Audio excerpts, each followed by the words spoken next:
Assalomu alaykum aziz yurtdoshlar. Bugun gap juda muhim. 2 avgustdan boshlab pensiya, nafaqa to'lovlarini olish tartibi, hujjatlarni tekshirish va ma'lumotlarni yangilash bo'yicha ayrim jarayonlar o'zgaradi. Bu mavzu faqat pensionerlarga emas, ularning farzandlariga, qarovchilariga, bank kartasidan pul yechib beradigan yaqinlariga, hatto hali pensiyaga chiqmagan ishlayotgan fuqarolarga ham tegishli. Chunki bugun e'tiborsiz qoldirilgan bitta hujjat ertaga pensiya kechikishiga, qayta hisob kitob cho'zilishiga yoki ortiqcha ovora bo'lishga olib kelishi mumkin. Men sizga bu videoda vaziyatni oddiy tilda tushuntirib beraman. Avval qanday edi? Endi nima o'zgaradi? Kim xavotir olishi kerak? Kimda muammo bo'lmaydi? Qaysi holatlarda pensiya to'lovi kechikishi mumkin va eng muhimi, hozirdan nimalarni tayyorlab qo'yish kerak? Videoni oxirigacha ko'ring. Chunki amaliy qismda men aniq qadamlarni aytaman. Qayerga murojaat qilish, qanday hujjatlar kerak, bank mahalla, pensiya jamg'armasi va elektron tizimlar bilan qanday ishlash kerak. Hozirning o'zida kanalga obuna bo'ling, like bosing. Chunki bunday ma'lumotni vaqtida bilgan odam o'z pulini, vaqtini va asabini asraydi. Avval ko'pchilik pensiya masalasida bitta narsaga o'rganib qolgan edi. Pensiya tayinlangan bo'lsa, har oy belgilangan sanada pul keladi, tamom. Kimdir bank kartasiga oladi, kimdir naqd shaklda oladi, kimdir farzandi orqali eshittiradi. Agar hujjatda katta xato bo'lmasa, odam pensiya jamg'armasiga kamdan kam borardi. Ish staji, pasport ma'lumotlari, yashash manzili. Bank rekvizitlari eski tartibda alohida tekshirilgan. Ayrim hollarda fuqaro o'zi ma'lumot olib kelgan, qog'oz hujjat topshirgan, ariza yozgan. Endi esa asosiy o'zgarish shundaki, pensiya tizimi tobora ko'proq elektron ma'lumotlarga bog'lanmoqda. Ya'ni davlat organlaridagi bazalar bir-biri bilan solishtiriladi. Pasport ma'lumotlari, yashash manzili, bandlik tarixi, ish haqi bo'yicha ma'lumotlar. Bank hisob varaqlari, nogironlik, boquvchisini yo'qotganlik, ijtimoiy nafaqa bo'yicha asoslar avtomatik tekshirilishi mumkin. Bu nimani anglatadi? Agar sizning ma'lumotlaringiz hamma joyda bir xil va to'g'ri bo'lsa, siz uchun qulaylik oshadi. Ammo agar pasportingiz yangilangan bo'lsa-yu, bankda eski ma'lumot qolgan bo'lsa yoki yashash manzilingiz o'zgargan bo'lsa-yu, pensiya jamg'armasida eski manzil turgan bo'lsa yoki familiya o'zgargan bo'lsa-yu, hujjatlar bir-biriga mos kelmasa, tizim to'lovni tekshirishga chiqarishi mumkin. Men bu yerda eng muhim narsani alohida aytaman. Islohotning maqsadi pensionerni qiynash emas, maqsad to'lovlarni aniq, manzilli va tartibli qilish. Lekin har qanday yangi tartibda o'tish davri bo'ladi. Ana shu o'tish davrida kimdir nega pulim kechikdi, nega kartamga tushmadi, nega yana hujjat so'rashdi deb hayron qolishi mumkin. Shuning uchun tayyorlanish kerak.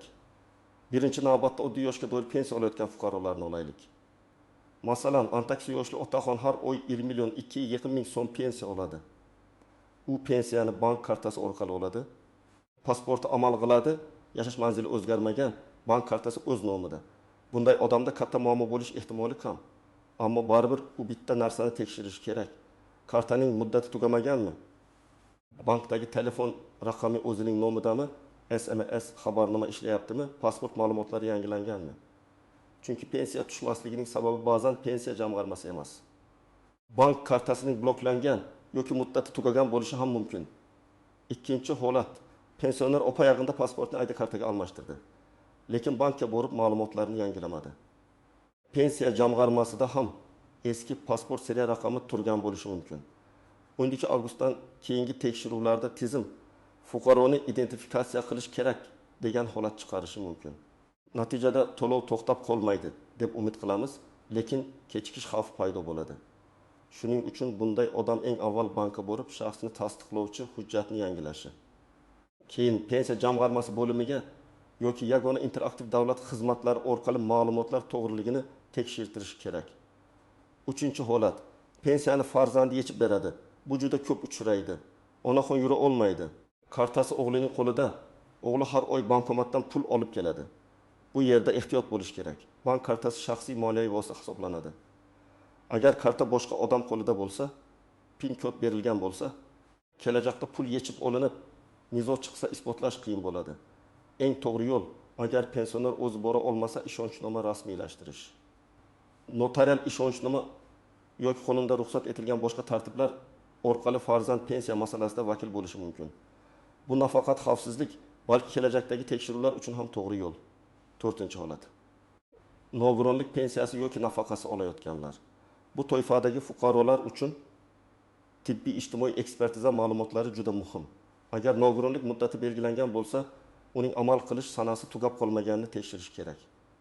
Masalan, bir fuqaroning nogironlik guruhi 1 yilga berilgan. Muddati 20 avgustda tugaydi. U esa pensiya o'zi kelaveradi deb o'ylaydi. Ammo tibbiy hujjat yangilanmasa, to'lovni davom ettirish bo'yicha savollar tug'iladi. Shu sababli nogironlik hujjatlari komissiya xulosasi tibbiy ko'rik sanalari oldindan tekshirilishi shart. 5-holat bo'g'uvchisini yo'qotganlik pensiyasi. Bu yerda ham ayrim nozik jihatlar bor. Bola 12 yoshga to'lgan bo'lsa, lekin kunduzgi ta'limda o'qiyotgan bo'lsa, huquqi davom etishi mumkin. Biroq o'qish joyidan ma'lumotnoma vaqtida taqdim qilinmasa, tizim uni voyaga yetgan, asos tugagan deb ko'rishi mumkin. Natijada to'lov vaqtincha to'xtatilishi yoki qayta ko'rib chiqilishi mumkin. Shuning uchun talaba farzandlar bo'lsa, o'qish joyidan ma'lumotnoma, kontrakt yoki talabalik haqidagi elektron tasdiqni oldindan tayyorlab qo'yish kerak. 6-holat ishlayotgan pensionerlar. Ko'pchilik pensiyaga chiqqandan keyin ham ishlaydi. Bu qonuniy, ammo ish joyidagi ma'lumotlar, ish haqi, soliq va ijtimoiy to'lovlar bo'yicha elektron ma'lumotlar to'g'ri yuritilishi kerak. Ba'zan odam haqiqatda ishlagan bo'ladi, lekin ish beruvchi uni rasmiy ko'rsatmagan. Yoki aksincha eski ish joyida nomi tizimdan chiqmagan bo'lishi mumkin. Bu qayta hisoblashda muammo tug'diradi. Masalan, fuqaro pensiyaga chiqqanidan keyin 2 yil ishladi va keyin pensiyasini qayta hisoblatmoqchi. Agar ish beruvchi ma'lumotlarni elektron bazaga to'liq kiritmagan bo'lsa, uning qo'shimcha staji yoki ish haqi hisobga olinmasligi mumkin. Demak, ishlayotgan pensioner o'z mehnat daftarchasi, elektron mehnat daftarchasi va ish beruvchining rasmiy ma'lumotlarini tekshirishi kerak. Endi bir nechta aniq vaziyatni ko'rib chiqamiz. Birinchi misol. 2000 yoshli Akmal aka 20 million 500 ming so'm pensiya oladi. Uning bank kartasi 2024 yil iyul oyida tugagan, lekin u buni sezmagan. Avgust oyida pensiya hisoblangan, pul bankka o'tgan. Ammo karta faol bo'lmagani uchun Akmal aka pensiyam tushmadi deb o'ylaydi. Aslida muammo pensiya tayinlovchi organda emas, bank instrumentida. U bankka borib kartani yangilasa, pulini oladi. Lekin bir necha kun asabiylashadi. Navbatda turadi, farzandlarini ovora qiladi. Shuning oldini olish uchun karta muddatini hoziroq tekshirish kerak. Ikkinchi misol, Dilbar opa 20 million ming so'm pensiya oladi. U yaqinda boshqa tumanga ko'chib o'tdi. Doimiy ro'yxatini o'zgartirdi, lekin pensiya bo'limiga xabar bermadi. Elektron tizimda manzil bo'yicha farq chiqdi. Endi unga qo'shimcha tasdiq kerak bo'lishi mumkin. Agar u oldindan mahalladagi mas'ulga yoki pensiya jamg'armasiga murojaat qilib, yangi manzilni tasdiqlasa, to'lovda uzilish bo'lmaydi. 3-misol, Rustam aka pensiya chiqishda 28 yil staj bilan hisoblangan. Keyin eski korxonasidan yana 4 yil ishlagani haqida arxiv hujjati topildi. Agar bu hujjat rasmiy bo'lsa va ish haqi ma'lumotlari tasdiqlansa, pensiya qayta hisoblanishi mumkin, lekin bu avtomatik bo'lmasligi ham mumkin. Fuqaro ariza berishi, arxiv ma'lumotnomasi, mehnat daftarchasi nusxasi, ish haqi bo'yicha ma'lumotlarni topshirishi kerak. Natijada pensiya miqdori, masalan 20 million 300 ming so'mdan 20 million 470 ming so'mga o'sishi ehtimoli bor. Lekin har bir holat alohida hisoblanadi. Hammaniki bir xil oshadi degan gap noto'g'ri. 4-misol. O'quvchisini yo'qotganlik pensiyasi olayotgan 19 yoshli talaba bor. U kunduzgi bo'limda o'qiydi, lekin o'qish joyidan ma'lumotnoma bermagan. Tizimda esa uning 18 yoshdan oshgani ko'rinadi. Agar o'qish tasdiqlanmasa, to'lov to'xtashi mumkin. Bitta oddiy ma'lumotnoma oilaning har oylik daromadini saqlab qoladi. Shuning uchun talaba farzandi bor oilalar buni kechiktirmasligi kerak. Men tomoshabinlarga shuni aniq aytaman. Hamma ham vahimaga tushmasin. Agar sizning hujjatlaringiz joyida bo'lsa, karta o'z nomingizda bo'lsa, pasport ma'lumotingiz yangilangan bo'lsa, nogironlik yoki boshqa imtiyoz asoslari muddatsiz yoki to'liq tasdiqlangan bo'lsa, siz faqat tekshiruv uchun oddiy nazorat qilasiz.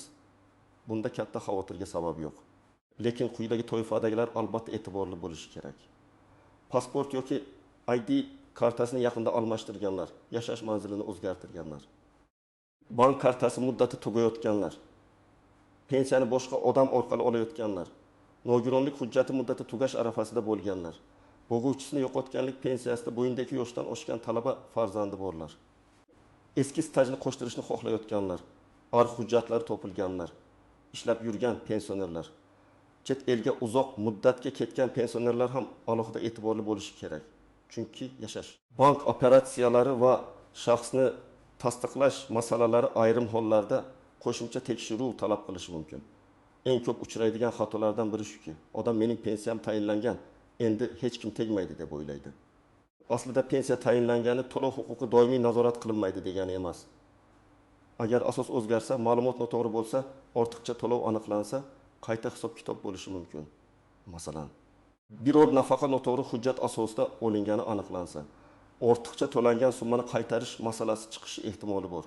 Shu sababli hujjatni birov to'g'rilab beradi deb ishonib topshirish xavfli. Ikkinchi nozik jihat. Telefon raqami. Bugun bank ham, davlat xizmatlari ham SMS orqali tasdiqlashdan foydalanadi. Agar pensioner nomidagi karta boshqa odam telefoniga ulangan bo'lsa, xabarlar o'sha odamga boradi. Bu moliyaviy xavfsizlik nuqtai nazaridan xavfli.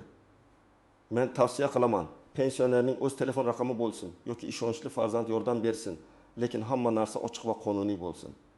Pin kodni hech kimga aytmang. Kartani begona odamga bermang. Men pulingizni yechib beraman degan qo'shni, tanish yoki vositachiga ishonmang. Uchinchi nozik jihat arxiv hujjatlari. Eski korxonalar yopilgan, nomi o'zgargan, arxiv boshqa joyga o'tgan bo'lishi mumkin. Odam men 10 yil ishlaganman deb aytadi. Lekin hujjat topilmasa, uni hisobga olish qiyin. Shuning uchun arxiv ma'lumotnomasida korxona nomi, ishlagan davr, lavozim, ish haqi yoki stajni tasdiqlovchi ma'lumotlar aniq bo'lishi kerak. Faqat oddiy tavsifnoma yoki tanishlarning gapi yetarli bo'lmaydi. Ba'zi holatlarda sud orqali faktni belgilash talab qilinishi mumkin. Bu jarayon uzoqroq davom etadi. To'rtinchi nozik jihat, familiya, ism, otasining ismidagi farqlar. Masalan, mehnat daftarchasida Gulnora, pasportda Gulnara deb yozilgan yoki otasining ismi bir hujjatda Abdullayevna, boshqasida Abdullayev qizi tarzida ketgan. Oddiy ko'ringan bunday farqlar pensiya hujjatlarini tekshirishda savol tug'diradi. Ayniqsa nikohdan keyin familiya o'zgargan ayollar nikoh guvohnomasi, ajrim bo'lsa ajrim hujjati. Familiya o'zgarishini tasdiqlovchi hujjatlarni saqlash kerak. 5-chi nozik jihat, hammaning pensiyasi oshadi degan mish-mishlar. Har bir islohot paytida odamlar orasida turli gaplar tarqaladi. 12 avgustdan hamma 500 ming so'm ko'proq olar ekan. Kim hujjat topshirmasa pensiyasi to'xtar ekan. Bank kartasiz pul berilmas ekan. Men ekspert sifatida bunday gaplarga ehtiyot bo'lishni so'rayman. Pensiya oshishi alohida qaror. Indeksatsiya, qayta hisoblash yoki shaxsiy hujjatlar asosida bo'ladi. Hamma uchun bir xil avtomatik oshish har doim ham bo'lavermaydi. Shuning uchun rasmiy manbadan tekshirmasdan vahima qilmang. Endi eng muhim qismiga o'tamiz. Siz hoziroq bajarishingiz kerak bo'lgan qadamlarni aytaman. Birinchi qadam, shaxsiy hujjatlarni tekshiring. Pasport yoki ID karta amal qilyaptimi? Undagi familiya, ism, tug'ilgan sana to'g'rimi? Eski hujjatlar bilan mos keladimi? Agar yaqinda hujjat almashtirgan bo'lsangiz, bank va pensiya jamg'armasidagi ma'lumotlar yangilanganini tekshiring. Ikkinchi qadam, bank kartangizni tekshiring. Karta muddati qachon tugaydi? Karta bloklanmaganmi? Pin kodni bilasizmi? SMS xabarnoma ishlayaptimi? Agar karta muddat tugayotgan bo'lsa, bankka boring va yangisini oldindan rasmiylashtiring. Pensiya tushadigan hisob aynan o'zingiz nomingizda bo'lishi kerak. Agar karta yo'qolgan bo'lsa, darhol bankka xabar bering.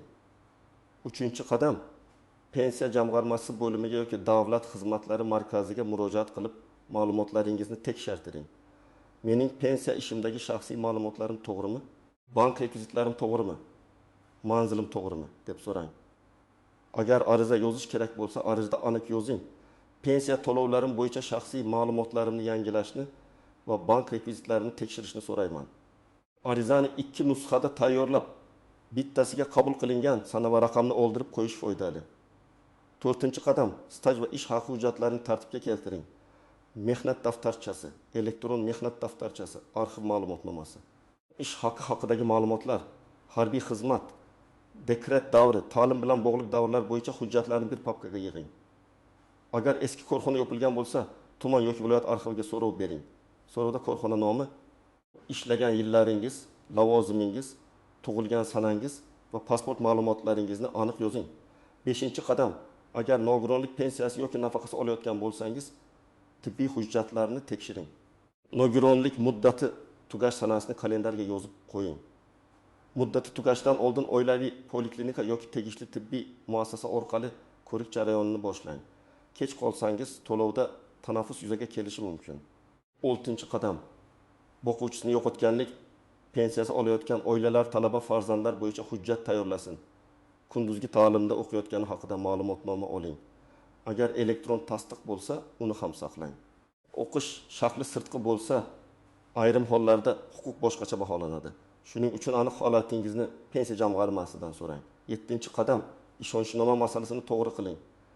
Agar pensioner yura olmasa, farzandi yoki qarindoshi uning nomidan ish yuritishi kerak bo'lsa, notarius orqali ishonchnoma rasmiylashtirishni o'ylang. Ishonchnomada aniq vakolatlar yozilsin. Pensiya masalasi bo'yicha ariza berish, ma'lumot olish, bank bilan ishlash, to'lovlarni qabul qilish kabi. Bu kelajakda nizo chiqmasligi uchun juda muhim. 8-qadam, barcha hujjatlarning nusxasini oling. Pasport, ID karta, pensiya guvohnomasi, bank rekvizitlari, tibbiy xulosa, arxiv ma'lumotnomasi, nikoh guvohnomasi, familiya o'zgarishi haqidagi hujjatlarning nusxasi bo'lsin. Hujjatlarni telefoningizda rasmga olib saqlab qo'yish ham foydali, lekin asl nusxalarini yo'qotmang. 9-qadam, rasmiy manbalarni kuzating. Pensiya jamg'armasi, Adliya vazirligi, davlat xizmatlari markazlari, banklarning rasmiy xabarlarini tekshiring. Telegramdagi noma'lum kanallar bir tanishim aytdi degan gaplar asosida qaror qilmang. Agar biror xabar sizni qo'rqitsa, avval bit foiz aniqlashtiring. 10-qadam, muammo bo'lsa jim turmang. Pensiya kechiksa, darhol bankdan so'rang, pul kelganmi yoki yo'qmi? Bank kelmagan desa, pensiya jamg'armasiga murojaat qiling. Pensiya jamg'armasi ma'lumotda xato bor desa, xatoni yozma ko'rinishda aniqlab oling. Og'zaki gap bilan cheklanib qolmang. Har bir murojaatda sana qabul qilgan xodim ariza raqami bo'lishi kerak. Bu o'zgarishlar bir tomondan pensionerlar uchun qulaylik yaratadi. Agar tizim to'g'ri ishlasa, odam kamroq hujjat ko'taradi, ma'lumotlar avtomatik tekshiriladi, ortiqcha navbatlar kamayadi.